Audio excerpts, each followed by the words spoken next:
வணக்கம். இன்றைய முக்கிய செய்திகள். புதுச்சேரியில் இளநிலை எழுத்தர் பணிக்கு காத்திருப்பு பட்டியலில் இருந்த 19 நபர்களுக்கு பணி ஆணையினை முதலமைச்சர் ரங்கசாமி வழங்கினார்.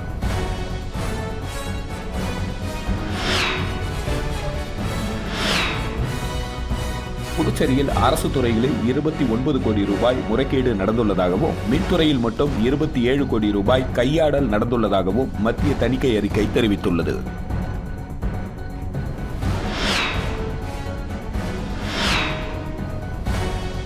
கால் சென்டர் நடத்தி குறைந்த வட்டிக்கு லோன் பெற்றுத் தருவதாக கூறி புதுச்சேரி தமிழகத்தில் பலரிடம் 2.30 கோடி ரூபாய் மோசடி செய்த சென்னையை சேர்ந்த 2 பெண்களை புதுச்சேரி சைபர் கிரைம் போலீசார் கைது செய்தனர்.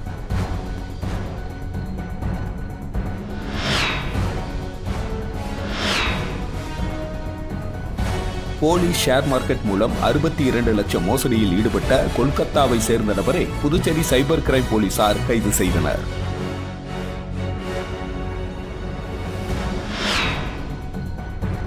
இனி வருவது விரிவான செய்திகள்.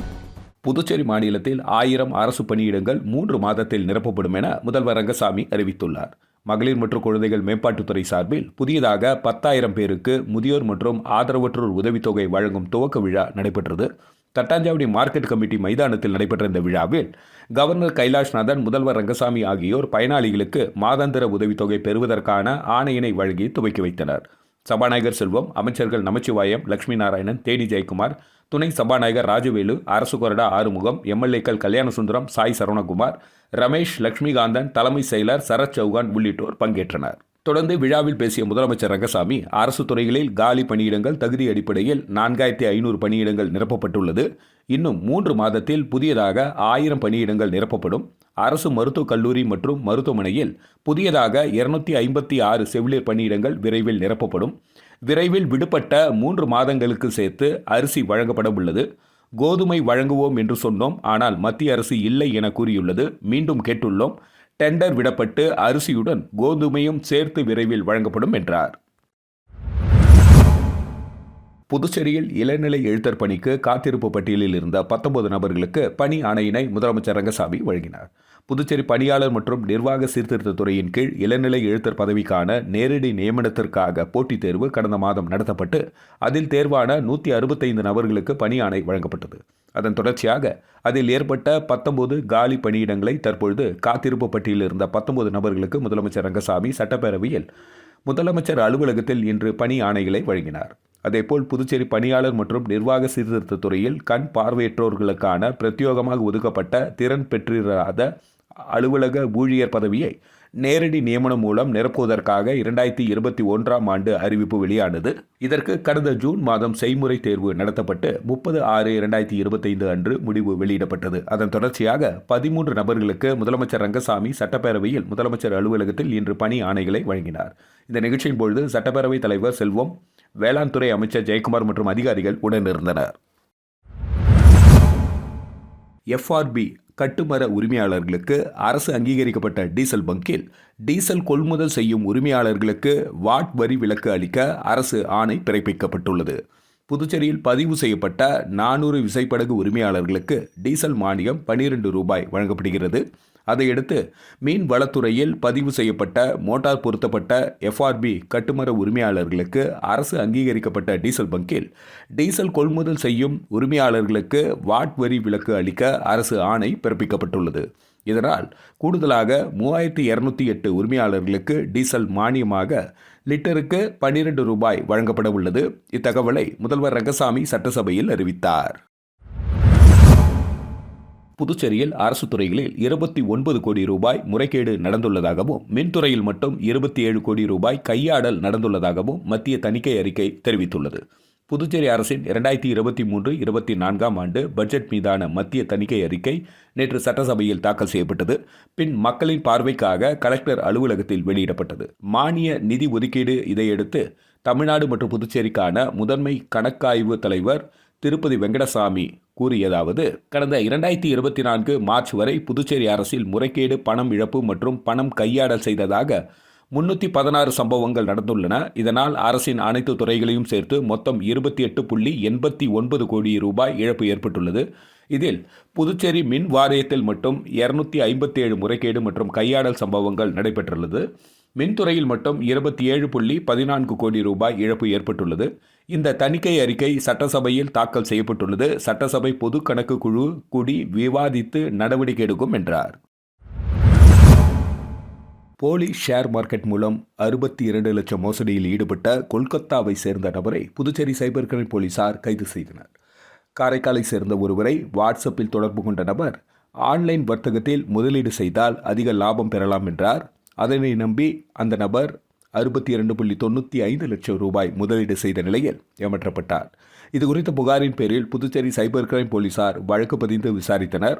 அதில் மோசடி பணத்தில் 21 லட்சம் ரூபாய் மேற்கு வங்கம் பரத்பூர் முர்ஷிதாபாத் பகுதியைச் சேர்ந்த ஸ்வப்பான் குமார் கோஷ் மகன் சந்தோஷ் கோஷ் என்பவரது வங்கி கணக்கில் சென்றது தெரியவந்தது.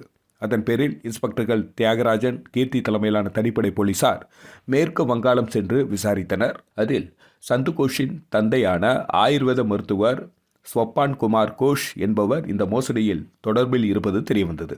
அதன் பேரில் ஸ்வப்பான் குமார் கோஷை கைது செய்த போலீசார் அவரை புதுச்சேரி தலைமை குற்றவியல் நீதிபதி முன்பு ஆஜர்படுத்தி சிறையில் அடைத்தனர். மேலும் 2.5 கோடி ரூபாய் பண பரிமாற்றம் நடந்துள்ள வங்கி கணக்கின் உரிமையாளர் சந்துகோஷ் மற்றும் மோசடியில் தொடர்பில் உள்ளவர்களை போலீசார் தேடி வருகின்றனர். புதுச்சேரி அடுத்த கண்டமங்கலம் பகுதியில் ஒரே இரவில் 2 விலை உயர்ந்த பைக்குகளை மர்ம நபர்கள் திருடி செல்லும் சிசிடிவி காட்சிகள் வெளியாகி அதிர்ச்சியை ஏற்படுத்தியுள்ளது. புதுச்சேரி அடுத்த தமிழக பகுதியான கண்டமங்கலம் பகுதியில் இருசக்கர வாகனங்கள் திருட்டு போகும் சம்பவங்கள் அதிகரித்து வருகிறது. இதனை தடுக்க போலீசார் பல்வேறு நடவடிக்கைகளை எடுத்து வருகின்றனர். இந்த நிலையில் மருதூர் பகுதியைச் சேர்ந்த இளங்கோவன் கண்டமங்கலம் பகுதியில் மளிகை கடை நடத்தி வருகிறார். இந்த கடையின் மேல்தளத்தில் அகஸ்தியன், கதிர்வேல் என 2 ஊழியர்கள் தங்கி பணிபுரிந்து வருகின்றனர். நேற்று முன்தினம் வழக்கம்போல் ஊழியர்கள் பணியை முடித்துவிட்டு தங்களது விலை உயர்ந்த 2 இருசக்கர வாகனங்களை கடை முன்பு நிறுத்திவிட்டு உறங்க சென்றனர். காலையில் வந்து பார்த்தபொழுது தங்களது வாகனம் காணாமல் போனது கண்டு அதிர்ச்சியடைந்தனர். இதனையடுத்து கடைக்கு வெளியே இருந்த சிசிடிவி காட்சிகளை ஆய்வு செய்த பொழுது 2 மர்ம நபர்கள் மோட்டார் சைக்கிளில் திருடி செல்லும் காட்சிகள் பதிவாகியிருந்தது. இது தொடர்பாக அவர்கள் அளித்த புகாரின் பேரில் கண்டமங்கலம் போலீசார் வழக்கு பதிவு செய்து பைக்கை திருடியவர்களை தீவிரமாக தேடி வருகின்றனர்.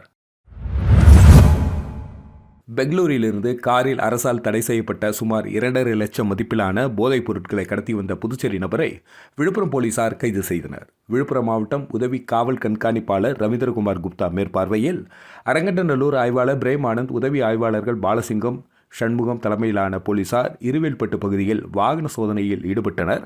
அப்பொழுது வேகமாக வந்த காரை மடக்கி சோதனை செய்தபொழுது அதில் மூட்டை மூட்டையாக அரசால் தடை செய்யப்பட்ட போதைப் பொருட்கள் இருந்தது. இதனைத் தொடர்ந்து ஓட்டுநரை காவல் நிலையம் அழைத்து சென்று விசாரணை நடத்தியதில் புதுச்சேரி பாகூர் பகுதியை சேர்ந்த கதிரவன் என்பதும் பெங்களூரிலிருந்து தடை செய்யப்பட்ட போதைப் பொருட்களை கடத்தி வந்து தமிழகம் மற்றும் புதுச்சேரியில் விற்பனைக்காக கொண்டு செல்வது தெரியவந்தது.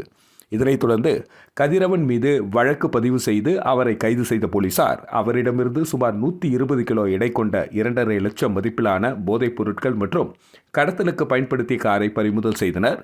தொடர்ந்து நீதிமன்றத்தில் ஆஜர்படுத்தி சிறையில் அடைத்தனர். கால் சென்டர் நடத்தி குறைந்த வட்டிக்கு லோன் பெற்றுத் தருவதாக கூறி புதுச்சேரி தமிழகத்தில் பலரிடம் 2.30 கோடி ரூபாய் மோசடி செய்த சென்னையை சேர்ந்த 2 பெண்களை புதுச்சேரி சைபர் கிரைம் போலீசார் கைது செய்தனர். புதுச்சேரி திருக்குனூரை சேர்ந்தவர் சங்கர். இவரை 2 மாதத்துக்கு முன்பு மொபைல் போனில் தொடர்பு கொண்ட பெண் பிரபல வங்கியிலிருந்து பேசுவதாகவும் குறைந்த வட்டியில் 50,000 ரூபாய் முதல் 14 லட்சம் ரூபாய் வரை கடன் பெற்றுத் தருவதாக கூறினார். இதனை நம்பிய சங்கர் கடனை பெறுவதற்காக பல்வேறு தவணைகளாக ரூபாய் 71,000 செலுத்தி ஏமாந்தார். இதுகுறித்து அவர் அளித்த புகாரின் பேரில் சைபர் கிரைம் போலீசார் வழக்கு பதிவு செய்து விசாரணை மேற்கொண்டனர். அதில் கிடைத்த தகவலின் பேரில் சென்னை ரெட் ஹில்ஸ் மற்றும் புழல் பகுதியில் நியூ கோல்டன் என்டர்பிரைசஸ் என்ற பெயரில் கால் சென்டர் நடத்தி குறைந்த வட்டிக்கு கடன் பெற்றுத் தருவதாக கூறி மோசடி செய்து வருவது தெரியவந்தது.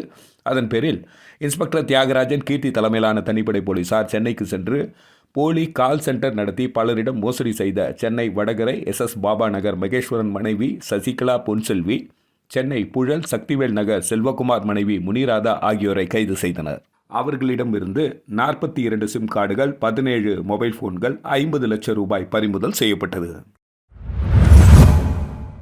நாட்டில் யாரெல்லாம் மோடிக்கு ஓட்டு போடவில்லையோ அவர்கள் எல்லாம் வெளிநாட்டில் இருந்து வந்தவர்கள் என்று கூறி மோடி பொய் பிரசாரம் செய்வதாக புதுச்சேரி முன்னாள் முதலமைச்சர் நாராயணசாமி கண்டனம் தெரிவித்துள்ளார். இந்தியா முழுவதும் வாக்கு மோசடி பற்றி மக்கள் தெரிந்து கொள்ளவும் இந்திய தேர்தல் ஆணையம் 5 கோரிக்கைகளை நிறைவேற்றவும் 5 கோடி கையெழுத்துக்கள் பெற அனைத்து மாநிலங்களிலும் வாக்கு திருட்டு விழிப்புணர்வு பிரசார கையெழுத்து இயக்கம் துவக்கப்பட்டுள்ளது. அதன்படி புதுச்சேரி அண்ணா சாலை அருகே கையெழுத்து இயக்கம் தொடங்கப்பட்டது. இந்த நிகழ்வில் பங்கேற்ற முன்னாள் முதல்வர் நாராயணசாமி செய்தியாளர்களை சந்தித்தார். தன் மீது ஊழல் குற்றச்சாட்டு இருந்தால் அதை சந்திக்க தயாராக இருக்கிறேன். பேரவைத் தலைவர் செல்வம் பற்றியும் அவரது தரம் பற்றியும் புதுச்சேரி மக்களுக்கு தெரியும். எந்த தொகுதியில் போட்டியிடுவது என்று நான் தான் முடிவு எடுக்க வேண்டும் என்று குறிப்பிட்டார். புதுச்சேரியில் மகளிர் மற்றும் குழந்தைகள் மேம்பாட்டுத்துறை மூலம் முத்தியால்பேட்டை தொகுதியில் முதல்வரின் பெண் குழந்தைகள் பாதுகாப்பு திட்டத்தின் கீழ் 50,000 வங்கியில் வைப்பு தொகை செலுத்தப்பட்டு அதற்கான ஆணையினை பயனாளிகளுக்கு தொகுதி சட்டமன்ற உறுப்பினர் பிரகாஷ்குமார் வழங்கினார். புதுச்சேரி பெண் குழந்தைகளுக்கு வங்கியில் ரூபாய் 50,000 வைப்பு தொகை செலுத்தப்படும் என முதல்வர் ரங்கசாமி அறிவித்திருந்தார். இந்த திட்டம் நடைமுறைப்படுத்தப்பட்டு அனைத்து பகுதிகளிலும் செயல்படுத்தப்பட்டு வருகிறது. அந்த வகையில் புதுச்சேரி அரசு மகளிர் மற்றும் குழந்தைகள் மேம்பாட்டுத்துறை மூலம் முத்தியால்பேட்டை தொகுதியை சேர்ந்த 50 பயனாளிகளுக்கு ரூபாய் 50,000 வங்கி கணக்கில் வைப்பு தொகை செலுத்தப்பட்டு அதற்கான வங்கி கணக்கு புத்தகம் மற்றும் நிகழ்ச்சி இன்று முத்தியால்பேட்டை தொகுதி சட்டமன்ற உறுப்பினர் அலுவலகத்தில் நடைபெற்றது. இவ்விழாவில் தொகுதி சட்டமன்ற உறுப்பினர் பிரகாஷ்குமார் கலந்து கொண்டு பயனாளிகளுக்கு வங்கி கணக்கு புத்தகத்தை வழங்கி சிறப்பித்தார். மேலும் பெற்றோர்கள் குழந்தைகளுக்கு வங்கி கணக்கில் மாதந்தோறும் பணம் செலுத்தி சேமிக்க வேண்டும் என அறிவுறுத்தினார். இந்த நிகழ்ச்சியில் மகளிர் மற்றும் குழந்தைகள் மேம்பாட்டுத்துறை அதிகாரிகள், ஊழியர்கள், சட்டமன்ற உறுப்பினரின் ஆதரவாளர்கள் உட்பட என்ஆர் காங்கிரஸ் கட்சி நிர்வாகிகள் திரளானோர் கலந்து கொண்டனர். புதுச்சேரியில் மதுபான கடைகளின் விற்பனை நேரத்தை குறைக்க வலியுறுத்தி பாட்டாளி மக்கள் கட்சியினர் கலால்துறை அலுவலகத்தை முற்றுகையிட்டு போராட்டத்தில் ஈடுபட்டனர். புதுச்சேரியில் உள்ள தேசிய நெடுஞ்சாலைகளில் உள்ள மதுபான கடைகளை மூட வேண்டும், புதுச்சேரி முழுவதும் உள்ள மதுபான கடைகளின் நேரத்தை குறைக்க வேண்டும் என்பன போன்ற பல்வேறு கோரிக்கைகளை வலியுறுத்தி பாட்டாளி மக்கள் கட்சி மற்றும் வன்னியர் சங்கம் சார்பில் கண்டன ஆர்ப்பாட்டம் இன்று கொக்கு பார்க் சந்திப்பில் நடைபெற்றது. பாட்டாளி மக்கள் கட்சியின் மாநில துணை அமைப்பாளர் வடிவேல் தலைமையில் நடைபெற்ற இந்த கண்டன ஆர்ப்பாட்டத்தில் 100க்கும் மேற்பட்ட பாமகவினர் கலந்து கொண்டு கோரிக்கைகளை வலியுறுத்தி கண்டன கோஷங்களை எழுப்பினார்கள். பின்னர் கொக்கு பார்க்கில் இருந்து ஊர்வலமாக சென்ற பாமகவினர் கலால்துறை அலுவலகத்தை முற்றுகையிட்டு கண்டன கோஷங்களை எழுப்பினார்கள். இதனால் சிறிது நேரம் பரபரப்பு நிலவியது. ஆரோவில்லில் அமைந்துள்ள ஸ்ரீ ராஜராஜேஸ்வரி ஆலயத்தில் நடைபெறும் நவராத்திரி விழாவில் முதலமைச்சர் ரங்கசாமி உட்பட அமைச்சர்கள், சட்டமன்ற உறுப்பினர்கள் பங்கேற்க உள்ளதாக ஆலய நிர்வாகி தெரிவித்துள்ளார். இது தொடர்பாக செய்தியாளர்களிடம் பேசிய ஆலய நிர்வாகி டாக்டர் சுஜாதா மோகனசுந்தரம், ஆரோவில்லில் அமைந்துள்ள அருள்மிகு ஸ்ரீ ராஜராஜேஸ்வரி திருக்கோவிலின் நவராத்திரி திருவிழா வருகின்ற 22ஆம் தேதி முதல் விஜயதசமி வரை வெகு சிறப்பாக நடைபெறவுள்ளது. நவராத்திரியை முன்னிட்டு தினமும் அம்மனுக்கு சிறப்பு பூஜை நடைபெறும். அதனைத் தொடர்ந்து தினமும் மாலை 6 மணி முதல் 8 மணி வரை கலை நிகழ்ச்சிகளும் நடைபெறும் என கூறினார். மேலும் இவ்விழாவினை சிறப்பிக்க புதுவை முதல்வர், அமைச்சர்கள், சட்டமன்ற உறுப்பினர்கள் உட்பட அனைத்து கட்சி அரசியல் பிரமுகர்கள் மற்றும் அரசு அதிகாரிகளும் பொதுமக்களும் கலந்து கொண்டு சிறப்பிக்க உள்ளனர் என்றார். வெளியூர் நாட்டிய சாஸ்திராலயா நடன பள்ளியிலிருந்து மாணவ மாணவிகளின் நாட்டியம், வாய்ப்பாட்டு மற்றும் இசைக்கருவிகள் உள்ளிட்ட 10 நாட்கள் கலை நிகழ்ச்சிகள் நடைபெற உள்ளது. எனவே அனைவரும் வந்து பூஜையில் கலந்து கொண்டு கலை நிகழ்ச்சிகளை கண்டுகளிக்குமாறு தெரிவித்தார். புதுச்சேரியில் மூடப்பட்ட புதுவை கூட்டுறவு நூற்பாலையை மீண்டும் திறக்க வலியுறுத்தி 100க்கும் மேற்பட்ட தொழிலாளர்கள் கண்டன பேரணி நடத்தி உள்ளாட்சித்துறை அலுவலகத்தை முற்றுகையிடும் போராட்டத்தில் ஈடுபட்டனர். புதுச்சேரி திருபுவனையில் இயங்கி வந்த புதுவை கூட்டுறவு நூற்பாலை ஸ்பின்கோ மூலப்பொருள் பஞ்சு வராததை காரணம் காட்டி கடந்த 8/6/2022 முதல் ஒரு வாரம் விடுமுறை அறிவித்த நிர்வாகம் மீண்டும் ஆலையை திறக்காமல் தொடர்ந்து பஞ்சாலையை மூடியது. பஞ்சாலை மூடி சுமார் 3 ஆண்டுகள் முடிவடைந்த நிலையில் இதில் பணிபுரிந்த சுமார் 400க்கும் மேற்பட்ட தொழிலாளர்கள் வேலை இழந்தனர். மேலும் பணிபுரிந்த ஓய்வு பெற்ற 190க்கும் மேற்பட்ட தொழிலாளர்களுக்கு இதுவரை நிலுவைத் தொகை வழங்கப்படவில்லை. இந்த நிலையில் பஞ்சாலையை மீண்டும் திறக்க வேண்டும், தொழிலாளர்களுக்கு நிலுவைத் தொகையை வழங்க வேண்டும். கூட்டுறவு நூற்பாலை தொழிலாளர்கள் பலகட்ட போராட்டங்களை நடத்தி வருகின்றனர். ஆனால் அரசு இதுவரை எவ்வித நடவடிக்கையும் எடுக்கவில்லை. இந்த நிலையில் மீண்டும் புதுவை கூட்டுறவு நூற்பாலையை திறக்க வேண்டும் என வலியுறுத்தி பேரணியாக உள்ளாட்சித்துறை அலுவலகத்தை முற்றுகையிடப் போவதாக அறிவித்திருந்தனர். அதன்படி 100க்கும் மேற்பட்ட தொழிலாளர்கள் கோரிக்கைகள் அடங்கிய பதாகைகளை கையில் பிடித்து கொண்டு பழைய பேருந்து நிலையத்திலிருந்து பேரணியாக புறப்பட்டு அண்ணா சாலை, நேரு வீதி, மிஷன் வீதி வழியாக உள்ளாட்சித்துறை அலுவலகம் நோக்கி சென்றனர். அப்பொழுது அவர்களை சட்டப்பேரவை அருகே போலீசார் தடுப்பு கட்டை அமைத்து தடுக்கவே தொழிலாளர்கள் அங்கேயே கோரிக்கைகளை வலியுறுத்தி தொழிலாளர்கள் கண்டன கோஷங்களை எழுப்பினார்கள். இந்த போராட்டத்தில் 10க்கும் மேற்பட்ட தொழிற்சங்கங்களை சேர்ந்த நிர்வாகிகள் மற்றும் 100க்கும் மேற்பட்ட தொழிலாளர்கள் கலந்து கொண்டனர். மீண்டும் இன்றைய முக்கிய செய்திகள். புதுச்சேரியில் இளநிலை எழுத்தர் பணிக்கு காத்திருப்பு பட்டியலில் இருந்த 19 நபர்களுக்கு பணி ஆணையினை முதலமைச்சர் ரங்கசாமி வழங்கினார்.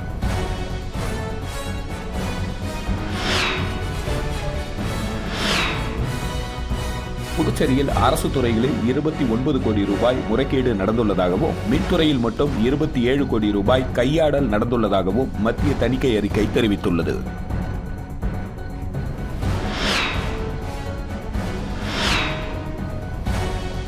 கால் சென்டர் நடத்தி குறைந்த வட்டிக்கு லோன் பெற்றுத் தருவதாக கூறி புதுச்சேரி தமிழகத்தில் பலரிடம் 2.30 கோடி ரூபாய் மோசடி செய்த சென்னையை சேர்ந்த 2 பெண்களை புதுச்சேரி சைபர் கிரைம் போலீசார் கைது செய்தனர்.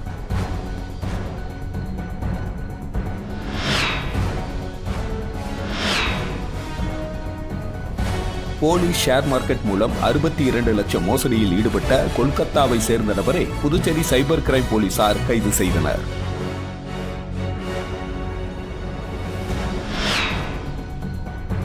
செய்திகளை துல்லியமாகவும் தெளிவாகவும் தெரிந்து கொள்ள கிரியேட்டிவ் மீடியா யூடியூப் சேனலை சப்ஸ்கிரைப் செய்து கொள்ளவும்.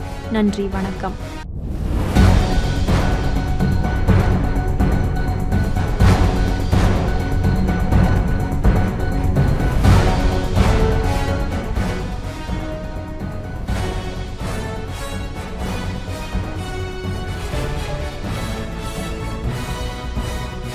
நம்ம சேனலை சப்ஸ்கிரைப் பண்ணுங்க, லைக் பண்ணுங்க, ஃப்ரெண்ட்ஸ்க்கும் ஷேர் பண்ணுங்க.